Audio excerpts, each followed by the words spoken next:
Hey guys, it's Sagar, and in this video we are going to check out the cameras on this Nothing Phone 2a. Nothing seems to want to break the industry trend of putting more and more cameras on the back of mid-budget smartphones, so just like with their flagship smartphones, they have put just 2 cameras on the back of this Phone 2a. I appreciate this, as I hate the trend where manufacturers are putting worthless and useless macro cameras on the back just to call it a triple camera setup. Now by eliminating the useless third macro camera, Nothing has taken the first step in the right direction. But how good these 2 rear cameras are remains to be seen, and that is exactly what we are going to test in this video. Before we get to the image and video samples, let us quickly check the specifications of these cameras. Both the cameras on the back of this Phone 2a get a 50 megapixel sensor, which is not what we usually get to see on a phone in this price range. The 50 megapixel sensor behind the main camera is a Samsung ISOCELL G9 sensor. It gets f1.9 aperture and optical image stabilization. The 50 megapixel sensor behind the second camera is again made by Samsung, but this is the JN1 sensor. It gets f2.2 aperture and an ultra-wide angle lens with 114 degree field of view. At the front, there is a 32 megapixel Sony IMX615 sensor with f2.2 aperture, and this one can record videos at 1080p 30 or 60 fps. Speaking of videos, this time let us begin by checking out the videos from this phone's camera, and then we will move on to the image samples. You can shoot 4K 30fps and 1080p 60fps videos with both the rear cameras, and the best thing is, OIS is working at all resolution and frame rate options on the main rear camera. This video has been shot with the Nothing Phone 2a, and even the audio has been recorded internally, so you guys let me know in the comments what do you think about the colors, overall exposure and stabilization when we are working with it. I would say the colors in these videos are not the most accurate, especially if there is too much light behind your subject, and there is even a slight sharpening being applied on the top to make the videos feel more detailed. Shadows are also brought up a bit, which makes the videos look slightly faded, but this mostly happens when you have a bright light source behind your subject. I don't know if you noticed this, but this phone also skips a few frames while recording videos, so the video looks a bit jittery at times. All that being said, I would say the video stabilization from this phone is one of the best that I have seen in this price range. I feel like OIS and EIS are working together to make the videos feel so stable. If you want to shoot videos when you are running around, you can turn on the action mode, and this mode starts recording 1080p 30fps videos with the ultra-wide angle lens and applies electronic stabilization, and the stability of these videos is on a whole another level. I don't think any other phone in this price range provides this kind of video. Here is how the video from the wide lens looks without the action mode turned on. As you would expect, it lets you capture a much wider video compared to the main camera. This video is being shot at 4K 30fps, and it can even shoot 60fps videos, but the resolution needs to be lowered down to 1080p. If you are shooting 1080p 30fps videos, then you can go from the ultra-wide to the main camera or the other way around even while you are recording videos. You can't do this while shooting 4K 30fps or 1080p 60fps videos. You can shoot 4K and 1080p videos at 2x as well. Although this is digital zoom, these videos look good enough. Unless you are shooting them in lower light or when you are indoors, you won't even see a lot of noise, which is good. I'm not going to say that this phone shoots the best looking videos. I don't feel like it is capturing the actual colors, and it also skips a few frames, and when you are capturing videos indoors, you will see a bit of jitters or wobbles in your videos. But if you are looking to get a phone specifically for shooting videos and you can't afford to spend more than 25,000 rupees, then this Nothing Phone 2a is your best available option. Just be aware about this, that this is not the best phone for shooting videos, but it is the best that you can get at this price. I hope you get the point. And whenever you are shooting videos with this phone, just try to place your subject opposite to the light source instead of right in front of it. This way, the colors in your videos will look slightly better. Now we come to the images, starting with the ones which I took during the bright daytime. These are 12 megapixel shots, as by default the main camera is set to capture binned images. We will look at the 50 megapixel shots and compare them with the 12 megapixel ones a bit later in the video. The images that are being captured when we have plenty of light look really good. There is a bit of green tint in the midtones of this shot and a slight magenta hue in this shot. Despite of that, I feel these images look good, and this hue can easily be corrected even with the most basic photo editing app. These images look sharp and detailed, but as soon as you zoom in even the slightest, you can clearly see that there is artificial sharpening being applied to make the shots more detailed, and the details that you thought you might see upon zooming in are just not there.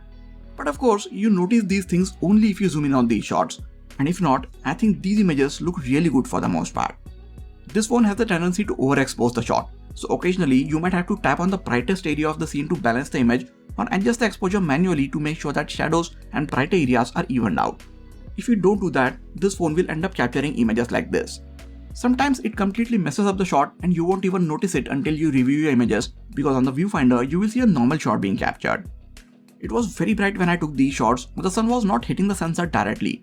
But even then, for some reason the processor on this phone thought it would be a good idea to bring up all of the shadows and take away all the contrast, making the images look faded. This doesn't happen very often, but it did happen with me 4 to 5 times, and the worst thing is you won't know this until you review your shots.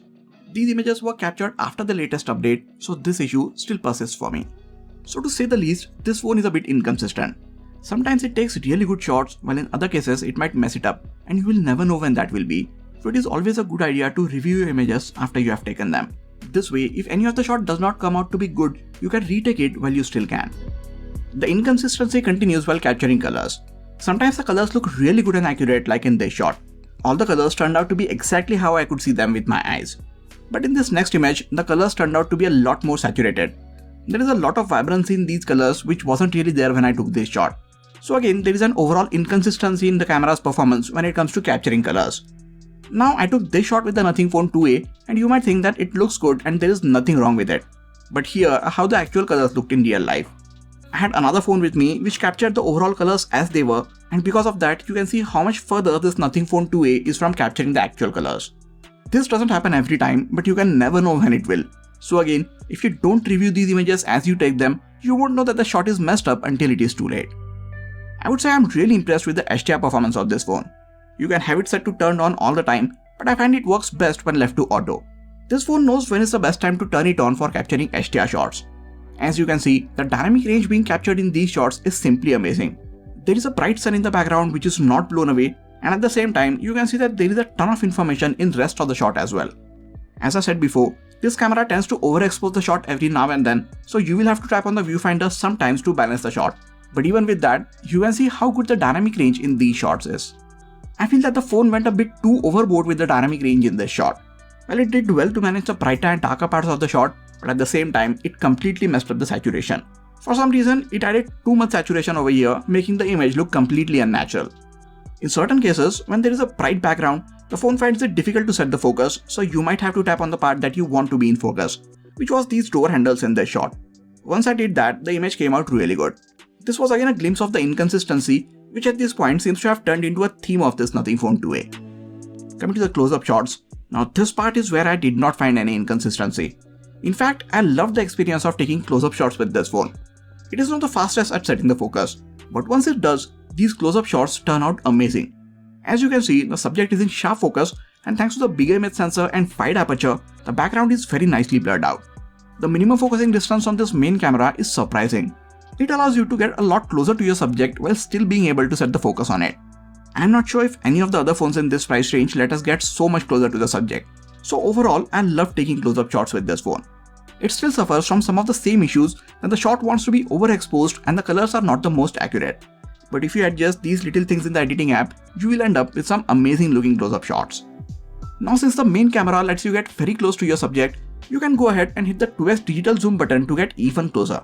And these zoomed in shots actually start looking like macro shots. I mean, these are not exactly macro shots, but when we take into consideration the macro shots from some of the other competing phones, these ones start looking so much better. There is one thing which I always wonder. How many of you have macro mode on your phone? And if your phone does have this mode, how often do you guys switch to it? Please let me know in the comments. You can use the 2x digital zoom in normal situations too, and it lets you bring things closer to you. These are also 12 megapixel shots. If you look at these 2x zoomed in shots and compare them with the ones from the main camera, you will see that these 2x shots have slightly more details in them. So if you feel like you are going to zoom in on any of your images later on, just do yourself a favor and take that shot with this 2x option instead. Now these are still digitally zoomed in shots and they are nowhere as detailed or clean as the shots which are captured with a dedicated 2x optical zoom lens, so don't rely on them too much. But I think it is still nice to have the option of zooming in. This way, the dual cameras on the back of this phone act like a triple camera setup. Speaking of the dual cameras, the secondary camera gets an ultra wide angle lens, and as you can see, it lets us capture so much more of the scene compared to the main camera. This lens comes in very handy if you want to capture more of your scene, but there is not enough space for you to move back. Normally these wide cameras don't capture the best looking shots on other phones, but since this phone has a 50 megapixel sensor, these shots look better than most of the others. Still not as good as the shots on the main camera, but a lot better than wide shots from other phones. It's not very often that we see these many details in the wide shots from a phone in this price range. So it sounds like everything is good with the ultra wide camera on this phone, right? Well, if you guys have been paying attention, there is a big difference in the white balance and color temperature between these two lenses. The wide shot adds too much warmth to these images, while the normal camera captures cooler color tones. The actual colors of the scene were somewhere in between these two images. Almost all of the phones in this price range have this issue of inconsistent colors between normal and wide lens, but on this phone, the colors and the white balance is just way too off. I'm not sure if this can be fixed via an update or not, because this issue has been there since the first day, and even after getting 2 updates, I have not seen it get any better. Now we compare the 50 megapixel shots with the 12 megapixel binned ones. While on paper, the 50 megapixel images show that they have at least 2 to 3 times more information than the 12 megapixel ones. In reality, I am not seeing that big of a difference between these two shots, even as I zoom in 4 to 5 times. Looking at these shots, I don't know if I should applaud the 12 megapixel ones for having as many details as the 50 megapixel shots, or should I say that the 50 megapixel mode is not capturing any more details than the 12 megapixel binned shots. You can look at it as you want. I would say I feel that the 50 megapixel shots should have had a lot more details. Don't get me wrong, there are a bit more details in the 50 megapixel shots. You can see when I zoom in on both the images, beyond a point, the 12 megapixel ones just start looking pixelated, while the 50 megapixel ones still seem to have some amount of details in them. But most people shift to the 50 megapixel mode because either they want more details or they would like to crop in on certain part of the image later on, and I personally feel that these 50 megapixel shots don't have enough details for doing either of these two things. Due to all these things, I think it is best to stick to the default 12 megapixel mode for most of your shots on this Nothing Phone 2a. The portrait mode on this phone has got a lot better with 2 software updates. On the first day, it could barely detect the edges properly, and in the hopes of making the image brighter, it completely blew up the highlights. But after getting 2 software updates, the edge detection has got a lot better, and you can see that in these shots. It is still not perfect and it might miss a few parts here and there, but if you don't zoom in a lot, these portrait shots look pretty good. But only when you are in even or controlled lighting conditions. If you are shooting these images indoors or in places where there is bright light, the phone still tries to overblow the entire shot because it wants to lift the shadows. It even tries to make the skin appear brighter than it actually is. In these lighting conditions, sometimes the camera even finds it difficult to set the focus on your subject's face. So very often you will have to tap on the face of your subject to set the focus, and you will also have to lower the exposure manually to make the portrait shots look good. Despite of these flaws, I feel the portrait mode on this phone is good, and I believe it can get even better with updates down the line. That being said, you should always make your purchase decision based on the phone's current state and not on the hopes of it getting better with future software updates. I hope you get the point. The edge detection while taking portraits of objects is horrible, or at least it was before this phone got software updates to make it better. I took this portrait shot before the update, and I don't think I have ever seen a phone which is so bad at this. It just didn't want to detect the edges if there was no human in the shot. Now this is one of the good portrait shots. I had to take this one 4 times, but in the end it did manage to keep the coffee machine and the cups in focus and blur rest of the things behind it. Again, this one was shot before the update. And now here are portrait shots after the update, and you can see how good the edge detection has got.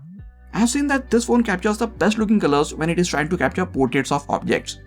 So overall, I feel like I am satisfied with the portrait mode on this phone. It wasn't this good when I first got the phone, but Nothing managed to improve it with software updates, and hopefully they are working on making it even better with time. That brings us to the images which are shot in artificial and lower lighting conditions. All the images from this point forward are shot after installing the latest software update. Frankly, I am surprised with the low light performance of this phone. I did not expect its images to be so clean in artificial lighting conditions. These images look good from so far, and I feel like they hold on to a respectable amount of details even if you zoom in a bit. These are obviously not as sharp or detailed as the shot captured during the daytime, but that was to be expected. This phone does well to keep the noise levels under check. I mean, there is some noise in the darker parts of the scene, but it is not getting in the way or making the shot look too processed or anything like that. You have the option of turning on the night mode, but I found that it works the best when left to auto. This phone is a good judge of when it needs to capture the night mode shots depending on the available light. There is a bit of extra noise creeping in the shot if the light is too low, and you also start seeing light flares and a bit of halo effect around the lights if you have the light source directly in the frame. You might have to adjust your shot's composition to keep the light flares out of the shot. If you have some light source on the edge of the frame or just outside it, it might cause some flares in the shots like you can see here. So if you are ever in these situations, try moving your phone a bit so that these flares are no longer visible in the shot. Now this is a sub 25,000 rupees phone, and I think its low light performance can rival phones which are priced much higher than this. The best thing is, it lets the night shot look like they have been captured during the night. It doesn't go overboard by adding a ton of light and noise in these images. So as I said before, I am really surprised with the low light performance of this phone. The night mode shots do take 2 or 3 extra seconds to capture, and since by default the night mode comes on automatically, you will have to make sure to hold the phone steady for that long for the shot to be sharp. If not, you are going to end up with blurry looking images. Having OIS on the main camera comes in very handy in these kind of situations. The wide lens also gets the night mode, and again, it surprised me with the kind of images it could take in lower light. Yes, these images are a bit softer compared to the ones from the main camera, but this was the case in daytime as well, so this is not a big worry. I don't think I have seen any other phone in this price range take such good looking low light shots with its ultra wide angle camera. I don't switch to the wide lens very often when the light goes down, but on this phone for once, I did not mind switching to it. That brings us to the front facing camera. Now this camera had been very inconsistent before the software update, but since the latest software update, I have rarely seen it take bad selfies. It captures detailed and sharp selfies, and even the skin tones look better from this camera compared to the rear one. The HDR mode works really well, but this phone would still try to blow up the brighter parts of the scene, and sometimes it even tries to increase the overall brightness of the entire shot. So if you tap to bring the exposure down, these selfies look very good. The selfies taken in harsh lighting conditions do suffer a bit from this phone's tendency to overexpose the shot. But if you take these in even or balanced lighting conditions, or if you tap and bring down the exposure manually, they turn out so much better. The edge detection is again not the best while taking portrait selfies. I would say it is on par with the portraits on the rear camera. So unless you are zooming in to find the imperfections, I feel these portrait selfies look good enough. It tries to keep all the faces in focus even if you have multiple people in your shot. Again, try taking your portrait selfies in balanced lighting conditions and they will turn out to be amazing. Not the best overall, but really good considering the sub 25,000 rupees price point of this phone. Here's a video from the front facing camera of the Nothing Phone 2a. You can see how it is handling the overall colors of the scene, exposure and stabilization when I'm walking around with it. It is also pretty noisy over here, so you guys can let me know in the comments how do you think this phone is handling my voice. I have my arm fully extended, but the frame is pretty cropped in, so that can be one of the issues if you're trying to shoot front facing camera videos with this phone. And just like that, we have seen over 100 image and video samples from all the cameras on this Nothing Phone 2a. Good things first, I'm really impressed with the low light images, and the overall video performance of this phone is really great, especially stabilization. Yes, the colors can use a bit of improvements, and if Nothing could work on reducing the sharpness they apply to its videos and somehow fix the frame skipping, it would be a great phone for people who are looking to get a phone specifically for shooting videos. I also appreciate the HDR performance and the fact that it lets you take amazing close-up shots. This is one of those rare phones in this price range whose ultra-wide angle lens also delivers some amazing looking images. I just hope Nothing could fix the warmer tones and the saturated colors that this wide camera captures. Overall, all the cameras on this phone have seen a huge improvement with software updates, but they still have a long way to go and they can get a lot better. Actually, if it doesn't get any better but somehow starts delivering consistent results, I would say this 2a could be termed as a smartphone with the best camera in this price range, but only if Nothing can fix the inconsistencies. Right now, its images look good, but you could never know which of the shot this phone will decide to ruin, so you can't fully rely on its images. So as good as I feel the cameras on this phone are, in its current state, I don't think that this is the best camera phone that you can buy if your budget is somewhere around 25,000 rupees. My suggestion would be to wait a bit and see if Nothing could fix all or most of the issues that I and other people have mentioned in their videos, and maybe then make your decision. These have been my honest thoughts after trying out the cameras on this Nothing Phone 2a. You guys saw the images too, so what do you think about its cameras? Please let me know in the comments. That is it for this video guys. Please hit the like button if you enjoyed this video and subscribe to the channel for a lot more quality tech videos like this. You can also check out some of the other videos from this channel. This has been Sagar and I'll catch you guys in the next video. Take care.